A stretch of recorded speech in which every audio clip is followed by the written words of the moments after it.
Hi guys, I created this video to provide some more info around the PoE options on the Cisco 800 series.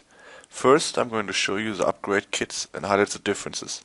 Afterwards, I'll show you how you can figure out which kit applies to your router.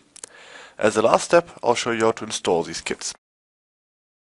This is the first PoE kit used by the older Cisco 880 series. It has a small Daughtercard, 3 elevated screws, 3 screws, and an 80 watts power supply. You will need this power supply in addition to the standard 60 watts power supply. This kit is used by the newer C880 series. It also comes with a Daughtercard, 3 elevated and 5 normal screws, a small jumper cable and a 60 watt power supply. The power supply will replace your default 30 watt power supply. The reason why this Daughtercard is so big is because the transformation from 12 volts to 48 volts happens on the Daughtercard. Therefore, this card has to also hold a small transformer. This kit is used by the Cisco 890 series. Similar to the first kit, it has a small Daughtercard, as the transformation happens in the external power supply. The old models use a secondary 80 watts power supply. The newer models combine both power supplies into one very big 125 watt power supply. The most difficult part is to figure out which PoE kit applies to your router. You can search on cisco.com to figure out which one you need. Next, I'll show you a simple trick that will make it very easy for you to choose the correct one. The 800IL PM2 is used by the older Cisco 880 series. You can see it has 2 power connectors at the back, and you have to connect both PSUs to operate the router and power the PoE ports. The 800G2 PoE2 has only one connector, which is rated at 12 volts and 2.5 to 5 amperes. You will need a 2.5 ampere, that means 30 watts power supply, to operate just the router, and you need a 5 ampere, meaning 60 watts power supply, to operate the router and PoE ports on it. There's also a small label saying PoE option requires 5A power adapter. The 800IL PM4 is used by all Cisco 890 series. You need to select the 80 watts power supply option if you have a secondary plug for 48 volt, similar to the first model. If you have one of the new models, you will see a 4-pin connector. This 4-pin connector requires a 125 watt power supply to power the router and the attached PoE devices.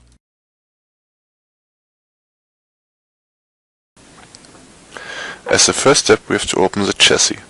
For this, we need a Phillips screwdriver, and we need to make sure we are electrostatically grounded so that we don't break the router accidentally. All 800 series ISRs open the same way, therefore I'll just show it to you on one model. The cover is secured with 3 to 5 screws, 1 at the back and 1 or 2 on each side.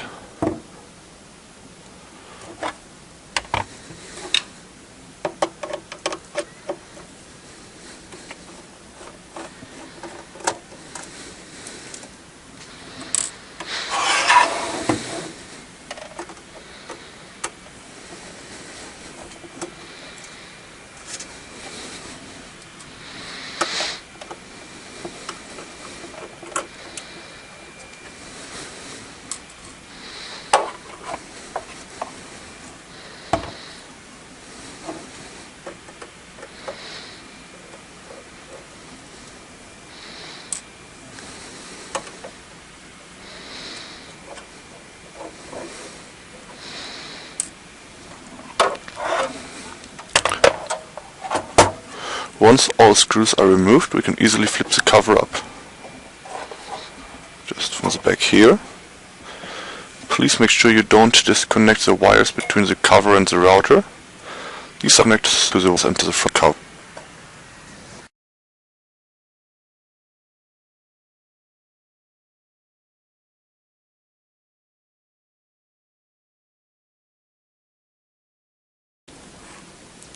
Next, we are going to install the PoE Daughtercard.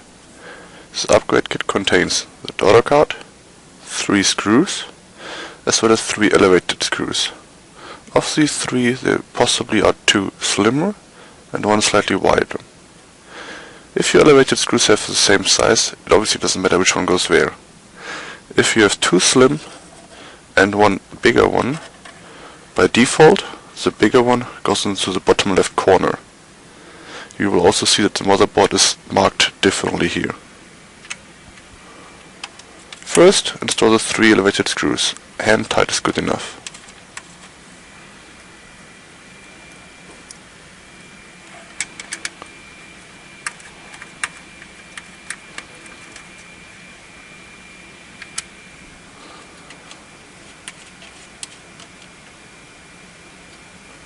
Next, install the Daughtercard. Make sure the connector aligns with the socket on the motherboard.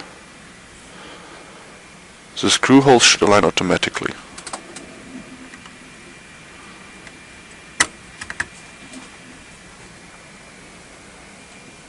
Last, we have to screw in the 3 screws.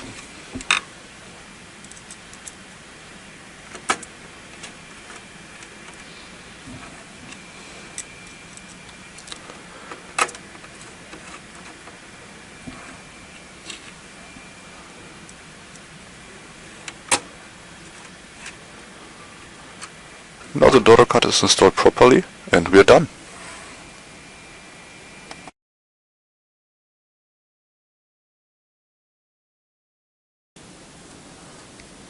Next, we are going to install the PoE Daughtercard.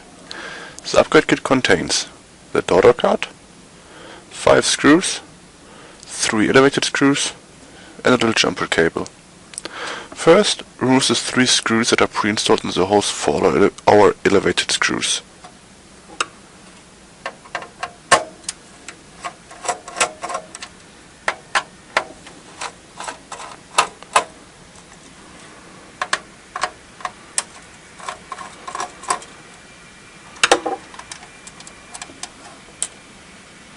After that, install the 3 elevated screws. Hand tight is good enough.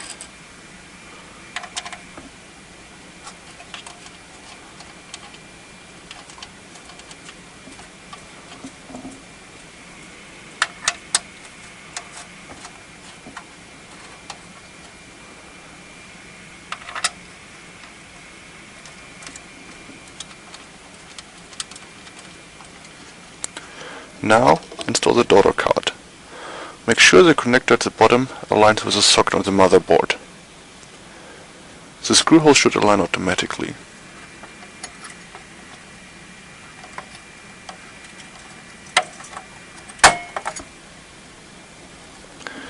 Last, we now have to screw in the screws. On this model we have 5 screws to screw in.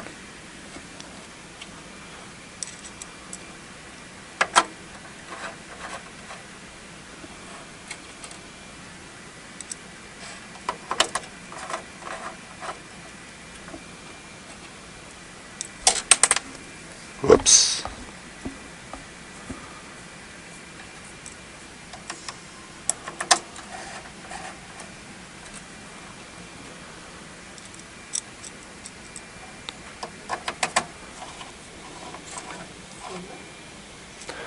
Normally it's not a good thing to have parts left over, but in our case it's okay if we have a few screws spare.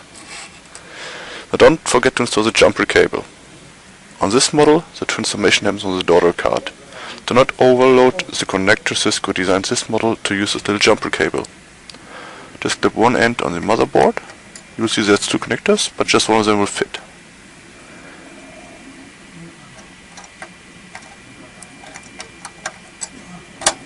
You cannot mix up the way around it, so please don't use force. It will just clip in the right way easily. The other end has to clip into the Daughtercard itself.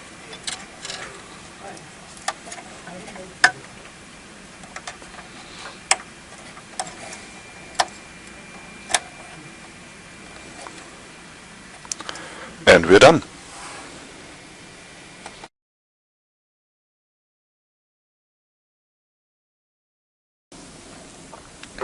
As the last step, we have to close the cover.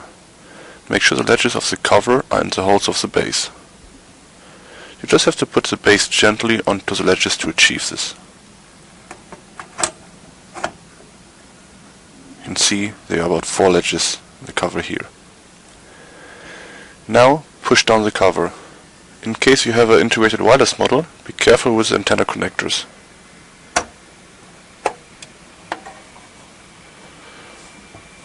Now we just have to screw in the screws and we're done.